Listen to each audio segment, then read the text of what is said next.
Good morning my dear students, I hope you all are well. तो आज के इस 10 मिनट सीरीज़ के वीडियो में हम लोग पढ़ेंगे scientometrics, impact factor, informetrics, webometrics, librametrics and altmetrics. तो आइए जानते हैं कि ये सारी चीज़ें क्या होती हैं, इनका क्या मतलब होता है। देखिए, साइंस्टोमेट्रिक्स का मतलब होता है ये एक टाइप का एप्लीकेशन होता है, एक टाइप का क्वांटिटेटिव मेथड होता है जिसके द्वारा हम ये स्टडी करते हैं कि किस टाइप का स्ट्रक्चर है, किस टाइप का डेवलपमेंट है और साइंस का किस टाइप से हमारा इम्पैक्ट पड़ रहा है, साइंस किस तरीके से हम लोगों पे इम्पैक्ट डाल रहा है। तो इन सारी चीज़ों को जानना पढ़ना ही साइंस्टोमेट्रिक्स कहलाता है। देखिए, साइंस्टोमेट्रिक्स आपको बताता है कि किस तरीके से कोई भी रिसर्च हुआ है, इस रिसर्च का क्या इम्पोर्टेंस है और इस रिसर्च में कौन कौन से टॉप रिसर्चर्स थे और रिसर्च के द्वारा जो जर्नल्स बने हैं, कौन सा टॉप जर्नल्स है, कौन सा टॉप इंस्टीट्यूशंस के द्वारा ये सारा चीज़ें हुआ है। तो आपको एक पूरा सारा कुछ आपको डिटेल इन्फॉर्मेशन बैकग्राउंड से लेके अब तक मिलता है साइंस्टोमेट्रिक्स में। मतलब हम लोग इसको क्वांटिटेटिव मेथड के तरीके से हम लोग जानते हैं कि रिसर्च किस तरीके से हुआ है, रिसर्च का क्या इंपॉर्टेंस है और टॉप रिसर्चर्स कौन से हैं। देखिए, साइंस्टोमेट्रिक्स का टर्म किसने दिया है, तो वेस्ली नेलिमोव ने। और ये कब दिया है, तो 1969 में।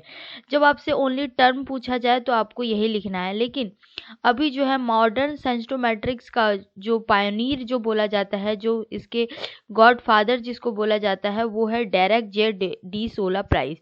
और इन्होंने क्या दिया था, प्राइस लॉ भी दिया था और अपनी एक किताब भी दी थी, लिटिल साइंस बिग साइंस, कब, 1963 में। अब देखिए, साइंस्टोमेट्रिक्स को जानने के लिए 3 टेक्निक्स दिए गए हैं, जिसमें आता है आपका इम्पैक्ट फैक्टर। पहला, तो इम्पैक्ट फैक्टर में क्या होता है, ये किसी भी जर्नल की क्वालिटी को बताता है कि आपका जर्नल किस तरीके का है। एक जर्नल के आर्टिकल्स को औसतन कितनी बार पढ़ा गया है, उसको ये मापता है इम्पैक्ट फैक्टर के द्वारा। आपका जितना ज़्यादा इम्पैक्ट फैक्टर का वैल्यू होगा, उसका मतलब यही होगा कि उस जर्नल को उतनी बार ही लोगों के द्वारा क्या किया गया है, पढ़ा गया है। फिर देखिए, इम्पैक्ट फैक्टर को भी जानने के लिए 3 टाइप के इंडेक्स दिए गए हैं, H index, I10 index and G index. I10 index क्या होता है, किसी पेपर को अगर 10 या उससे ज़्यादा बार पढ़ा जाता है, उसको देखा जाता है, तो वो I10 इंडेक्स के अंतर्गत आता है। और एच इंडेक्स क्या होता है, ये लेखक की क्वालिटी प्लस क्वांटिटी दोनों को बताता है। अगर किसी रिसर्चर का एच इंडेक्स जो है 10 होता है, तो इसका मतलब ये होता है कि उन्होंने 10 पेपर्स दिए हुए हैं और 10 से कम या उस 10 के बराबर क्या किया गया, उन पेपर्स को पढ़ा गया है। तो यही बताया जाता है एच इंडेक्स में। अब देखिए, जी इंडेक्स क्या होता है, जो सबसे ज़्यादा बार पढ़ा जाता है, कोई भी जर्नल्स, कोई भी रिसर्च पेपर को सबसे ज़्यादा बार देखा जाता है, वो आता है जी इंडेक्स में, क्योंकि इसको क्या किया जाता है, एक्स्ट्रा इंपॉर्टेंस दिया जाता है। तो ये होता है जी इंडेक्स। अब देखिए, प्राइस लॉ जो डायरेक्ट जे डी सोला प्राइज ने दिया था, उन्होंने कहा था, प्राइस लॉ क्या कहता है आपको, state that half of the scientific output of a field is produced by the square root of the total number of authors. यहाँ पे ये कहा जा रहा है कि कोई भी अगर मान लीजिए ऑथर्स है, उन्होंने मान लीजिए 100 ऑथर्स ने मिलके, 10 ऑथर्स ने मिलके एक रिसर्च पेपर लिखा है, तो डायरेक्ट जे डी सोला प्राइज के द्वारा ये कहना था कि उन 10 ऑथर्स में से जो सबसे मेन कंट्रीब्यूशन जो होगा, वो किसका होगा, उनका हाफ नंबर का होगा। तो इसमें क्या होता है कि अगर मान लीजिए 100 ऑथर ने मिलके कोई चीज़ पे रिसर्च किया है, तो उसको रूट n कर देंगे, मतलब मेन जो है 10 लोगों ने ही क्या किया होगा, काम किया होगा। तो इसमें क्या होता है कि स्क्वायर रूट किया जाता है टोटल नंबर ऑफ ऑथर्स, जितने ऑथर्स ने किसी भी रिसर्च पेपर पे काम किया है। यही होता है प्राइस लॉ। अब देखिए, इन्फॉर्मेट्रिक्स टर्म को ओटो नेक के द्वारा बताया गया था, कब, तो 1979 में।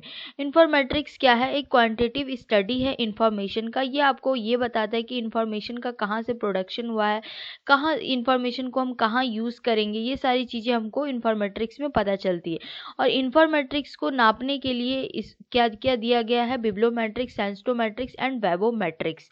तो हम लोगों ने कल के वीडियो में बिब्लियोमेट्रिक्स पढ़ लिया था और आज हमने साइंस्टोमेट्रिक्स को समझ लिया। ये ज़्यादातर किसमें, लाइब्रेरी प्लानिंग और रिसर्च की इवैल्यूएशन में यूज़ होता है। वेबोमेट्रिक्स किसने ये टर्म दिया है, तो अल्मंड एंड इंगवर्सन, कब? तो 1997 में। वेबोमेट्रिक्स क्या? एक क्वांटिटेटिव स्टडी है वर्ल्ड वाइड वेब का। ये क्या करता है? आपको उन websites, web pages, hyperlinks and web impact, उनको मेज़र करता है जिसको आप ज़्यादा क्या करते हैं? पढ़ते हैं। उन वेब्स को रैंकिंग करता है जिस पे ज़्यादा लोगों का क्या हो? व्यूज़ हो। तो ये क्या करता है? रैंकिंग देने का काम करता है। क्वांटिटेटिव बताता है कि किस साइट पे लोग क्या कर रहे हैं? ज़्यादा व्यूज़ कर रहे हैं, किस साइट को लोग ज़्यादा देख रहे हैं। तो ये रैंकिंग देने का काम करता है, जिससे हम लोग जान पाते हैं कि कौन सी वेबसाइट्स जो है ज़्यादा इम्पॉर्टेंट है, जिनको यूज़र्स के द्वारा ज़्यादा पसंद किया जा रहा है। फिर आता है अल्ट मैट्रिक्स। अल्ट मैट्रिक्स किसने दिया है? जेसन प्रेम ने। कब? तो 2010 में। और ये क्या बताता है? ये अल्टरनेटिव मैट्रिक्स होता है साइटेशंस का। ये आपको बताता है कि सोशल मीडिया मेंशंस करता है कि मान लीजिए आपने कोई रिसर्च पेपर पढ़ा, तो कहाँ से इसका कंटेंट लिया है, तो आप वो लास्ट में देते हैं ना कि कहाँ कहाँ से आपने इस टॉपिक पे कंटेंट्स लिया है, तो उसका एक आपको लिंक देता है कि सोशल मीडिया को बताया कहाँ कहाँ से आपने डाउनलोड किया है, व्यूज़ कहाँ से, ब्लॉग्स, न्यूज़, ये सारी चीज़ों को बताता है। ये क्या बताता है आपको? अर्ली और सोशल इम्पैक्ट बताता है कि जैसे मान लीजिए आपने कोई रिसर्च किया, तो ये अभी इसका क्या फ़ायदा होगा और आगे जाके समाज को क्या फ़ायदा होगा, इन सारी चीज़ों को मेजरमेंट करने का काम किसका होता है? अल्ट मैट्रिक्स का। फिर आता है आपका लिब्रा मैट्रिक्स। लिब्रा मैट्रिक्स जो है एस आर रंगनाथन के द्वारा दिया गया था 1948 में। ये एक स्टैटिस्टिकल मेथड होता है जिसमें हम लाइब्रेरी की एक्टिविटीज़ को क्या करते हैं? मेज़र करते हैं। तो ये हम लोगों ने समझा आज के टॉपिक वीडियो में। देखिए अब हम लोग शॉर्ट बार रिवाइज कर लेते हैं कि क्या होता है।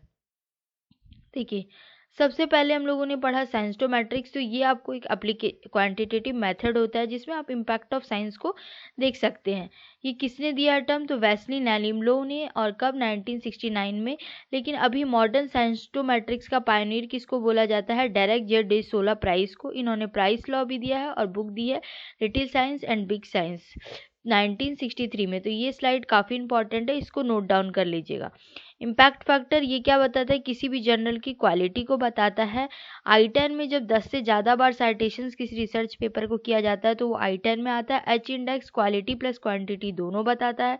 G इंडेक्स जो हाईली साइटेड पेपर्स होते हैं वो G इंडेक्स के अंतर्गत आता है। प्राइस लॉ क्या बताता है? जितना भी कोई भी साइंटिफिक रिसर्च करने में जितने भी टोटल साइंटिस्ट लगे हैं, उनका क्या होता है? मेन जो काम में उस रिसर्च में जो मेन काम करने वाले होते हैं, टोटल नंबर ऑफ ऑथर्स का स्क्वायर रूट होता है। फिर इन्फॉर्मेट्रिक्स टर्म जो है ओटो नेक के द्वारा दिया गया 1979 में। ये क्वांटिटेटिव स्टडी होता है इंफॉर्मेशन का।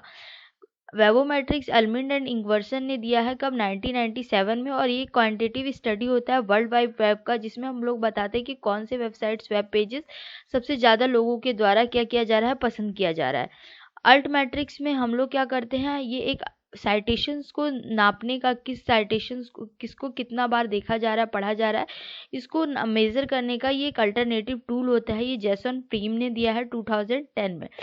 लिब्रा मैट्रिक्स एक एप्लीकेशन होता है, स्टैटिस्टिकल मेथड होता है जिसके द्वारा हम लाइब्रेरी की एक्टिविटीज़ को जानते हैं। और ये किसने दिया है? एस आर रंगनाथन ने 1948 में।